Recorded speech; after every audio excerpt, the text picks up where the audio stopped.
کہ انسان کو پریشانی، ٹینشن، انگزائٹی یہ سب چیزیں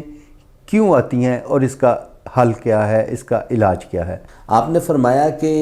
وہ چیز جو تمہیں ناپسند ہے اگر حاصل ہو جائے تو تم پریشان ہو جاتے ہو۔ سائیکیٹرسٹ کے پاس جاتے ہیں، سائیکالوجسٹ کے پاس جاتے ہیں، ڈیفرنٹ ڈاکٹرز کے پاس جاتے ہیں، اس کا ٹریٹمنٹ ڈھونڈتے ہیں، اور وہ ریئیکشن یہ ہے کہ ہم خدا سے، اللہ سے دوری اختیار کر لیتے ہیں، ہم گلہ کرتے ہیں، ہم شکوے میں آتے ہیں کہ اس کے لیے میں ہی ملا تھا، بیماری آئی ہے تو میں ہی ملا تھا۔ بندوں کی شکایت اللہ کو لگاتا ہے، اللہ کی شکایتیں بندوں کے سامنے بیان کرتا ہے، اللہ کے آگے رجوع کرتے ہو، آپ رجوع اللہ کرتے ہو۔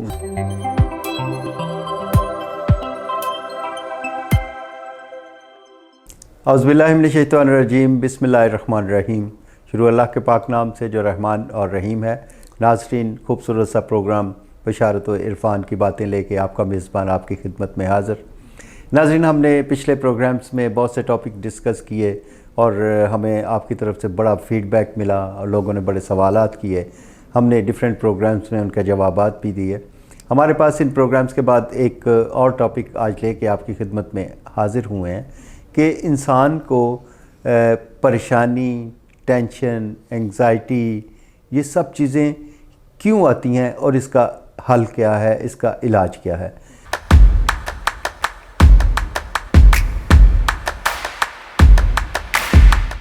اس حوالے سے ہم بات کریں گے۔ ہمارے ساتھ ہمیشہ کی طرح موجود ہیں جناب عرفان اشرف صاحب۔ ان سے ہم پوچھیں گے کہ ان چیزوں کو ہم کس طریقے سے ان کا علاج کر سکتے ہیں یا ان کو کس طریقے سے ہم کم کر سکتے ہیں۔ ہمارے ساتھ موجود ہیں عرفان اشرف صاحب۔ جی السلام علیکم۔ وعلیکم السلام۔ عرفان صاحب، آج کل کے دور میں مہنگائی کا دور، پریشانیاں، ٹینشنز، انگزائٹی، لوگ نیند والی گولی لے کے سوتے ہیں اور اس طرح کے ڈپریشن جو ہے، یہ اس کی وجوہات کیا ہیں اور کس طریقے سے یہ معاشرے سے یہ چیزیں اکٹھی کر کے انسان اپنے ذہن پہ سوار کرتا ہے اور یہ چیزیں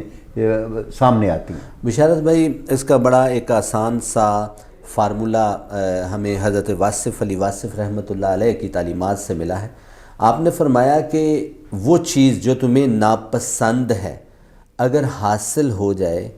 تو تم پریشان ہو جاتے ہو، یا وہ جو تم پسند کرتے ہو اور تمہیں حاصل نہیں ہوئی تو تم پریشان ہو جاتے ہو۔ تو تم ایک کام کرو، تم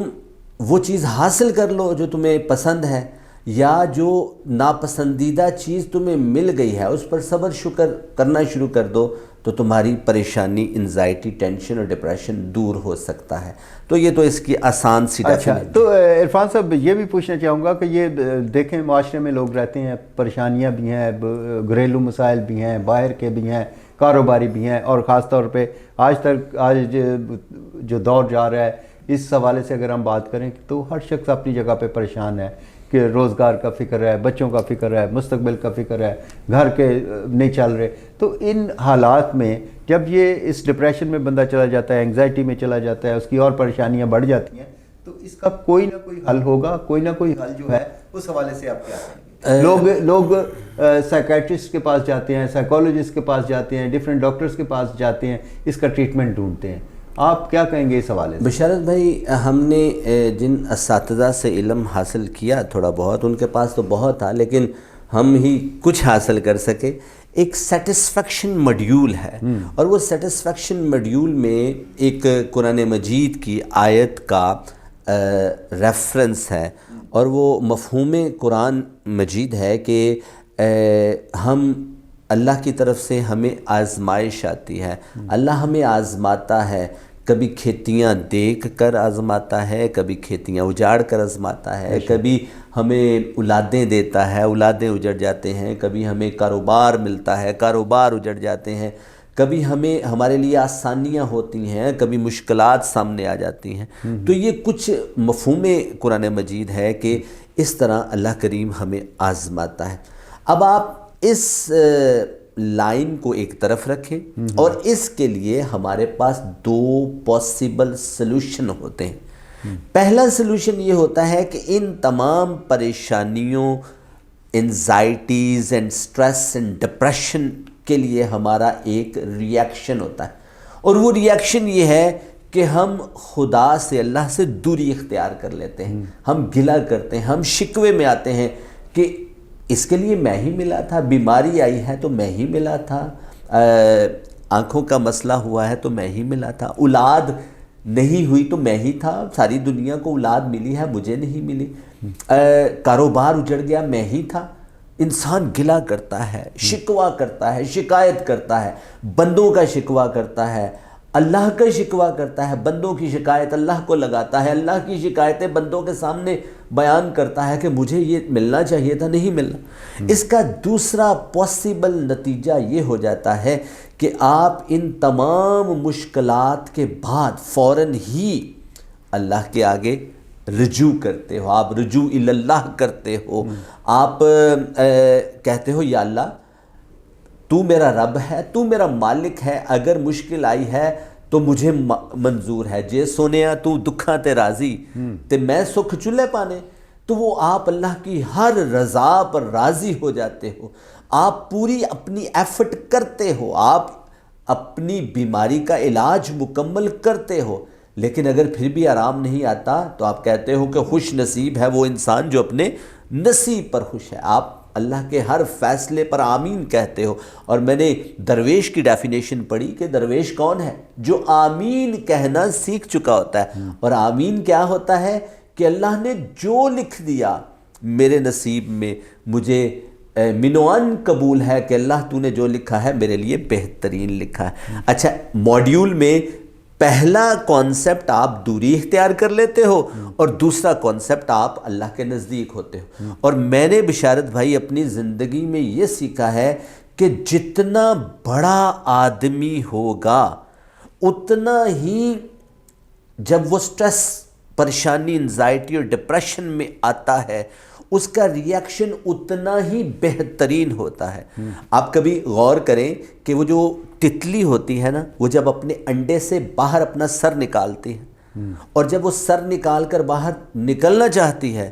زور لگاتی ہے اور زور لگاتی ہے اور زور لگاتی ہے، جتنا زور لگا کر وہ باہر نکلتی ہے اس کے پر اتنے ہی گلوریفائڈ ہوتے ہیں، اتنے ہی کلرفل ہوتے ہیں، اتنے ہی کرسٹلائز ہوتے ہیں۔ تو ہم نے اپنی زندگی میں یہ دیکھا کہ وہ لوگ جنہوں نے پریشانیوں میں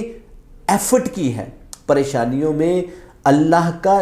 ایک ہوتا ہے، پریشانی کے عالم میں ایک نتیجہ یہ ہوتا ہے، اب میں ایک اور آپ کو بات سنا دوں کہ اگر آپ کو پریشانی آ جائے تو کیا کریں؟ تو پریشانی آپ کو اللہ کے نزدیک لے جانے کا ذریعہ ہے۔ پریشانی میں آپ صبر کرتے ہو اور اللہ کہتا ہے ان اللہ مع الصابرین، اللہ صبر والوں کے ساتھ ہے۔ اور اس سے بھی آگے کی ایک سٹیج ہے کہ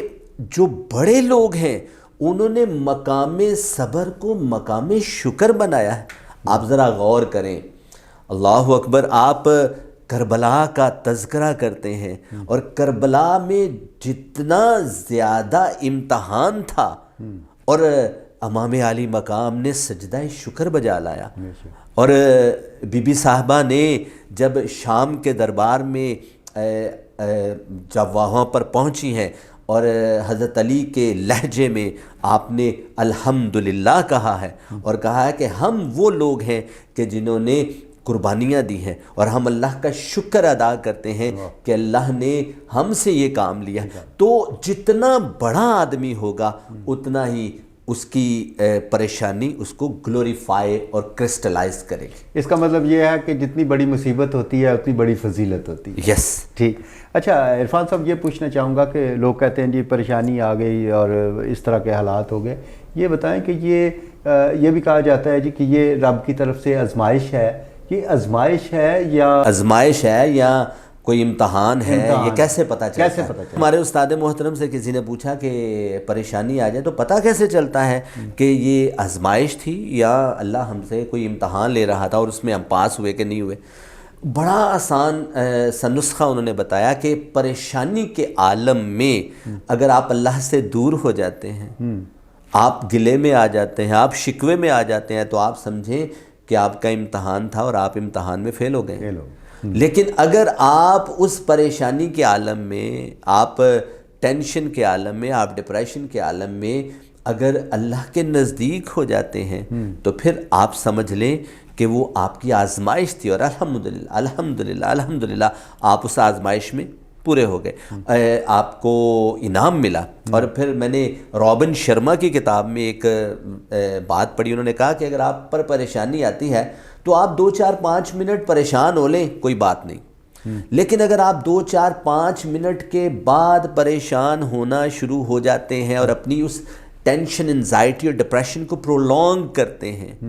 تو آپ ہر آنے والے سیکنڈ کے ساتھ کمپاؤنڈنگ ایفیکٹ کے ساتھ depression, tension, anxiety, hypotension, sugar, stomach disorder اور پتہ نہیں کون کون سی بیماریوں کا شکار ہونا شروع ہو جاتے ہیں۔ تو اگر آپ کو پریشانی آتی ہے تو آپ اس کو اللہ کا فیصلہ سمجھیں، آپ اپنی پوری ایفرٹ کریں، آپ اس کا علاج ڈھونڈیں۔ ابھی پاکستان میں اس وقت فائنینشیل کرائسس ہے، ہم پوری قوم پریشان ہے۔ اب اس پریشانی کے عالم میں کیا ہم پریشان ہو کر پوری قوم مینٹل ڈس آرڈر کا شکار ہو جائے؟ نہیں، آپ اس وقت جتنی زیادہ پریشانی کی صورت ہوتی ہے اتنا ہی وہ آپ کو گلوریفائی کر سکتی ہے اگر آپ پراپر، جسے آپ کہہ سکتے ہیں نا، آپ پراپر ایفرٹ کریں، اور اگر آپ پراپر ایفرٹ کرنے کے بعد اللہ کے آگے سجدہ ریز ہو جائیں۔ اور مجھے جنگ بدر یاد آ گئی ہے اس بات پہ۔ جنگ بدر میں جب دشمن کی فوج آ رہی تھی، 313 کا لشکر تھا، اور اپنی فوج کو لائن اپ کرنے کے بعد نبی پاک صلی اللہ علیہ وآلہ وسلم سجدہ ریز ہو گئے اور فرمایا کہ یا اللہ، جو میرے پاس وسائل تھے وہ میں نے لگا دیے ہیں، اب تو اس پر اپنی رحمت کر۔ تو کہنے کا یہ مقصد ہے کہ فائنینشیل ڈس آرڈر پاکستان میں اس وقت موجود ہے، لیکن اس میں اگر ہم ڈسبرس ہو جاتے ہیں تو پھر پریشانی بڑھ جائے گی۔ اس وقت ہمیں اکٹھے ہونا ہے، اور میں اس وقت کیمرے کی وساطت سے اپنے تمام سننے والوں کو ایک مشورہ دینا چاہوں گا کہ اس فائنینشیل ڈس آرڈر سے نکلنے کا چاہ جائے کہ یہ تھوڑا پرولونگ حل ہوگا، اور وہ یہ ہے کہ آپ اپنے ملک کی پروڈکٹ کو استعمال کریں، جتنا ہو سکے لوکل پروڈکٹ کو استعمال کریں، اور جتنا ہو سکے آنے والے دور میں جب آپ کو ووٹ دینے کا وقت آئے کوشش کریں کہ ان لوگوں کو ووٹ دیں جو آپ کے ملک کے لیے بہتر ہوں، اور اپنے ملک میں کم از کم ایک پودا ضرور لگائیں۔ میں امید کرتا ہوں کہ اس طرح پاکستان میں کچھ مسائل حل ہو سکتے ہیں۔ جی عرفان اشرف صاحب، بہت شکریہ۔ ناظرین، عرفان اشرف صاحب بڑی خوبصورت گفتگو کر رہے تھے، میں بھی اس میں کھویا رہا، اور ان کی یہ باتیں کہ آج کل کے دور کے اس حساب سے جو پریشانی، ڈپریشن، انگزائٹی ہے، اس کا حل بھی انہوں نے آپ کو بتا دیا۔ کوشش کیجیے گا، ان کی باتوں پہ عمل کیجیے گا، انشاءاللہ اگلے پروگرام میں آپ سے پھر ملاقات ہوگی۔ اجازت دیجیے گا، اللہ حافظ، پاکستان زندہ باد۔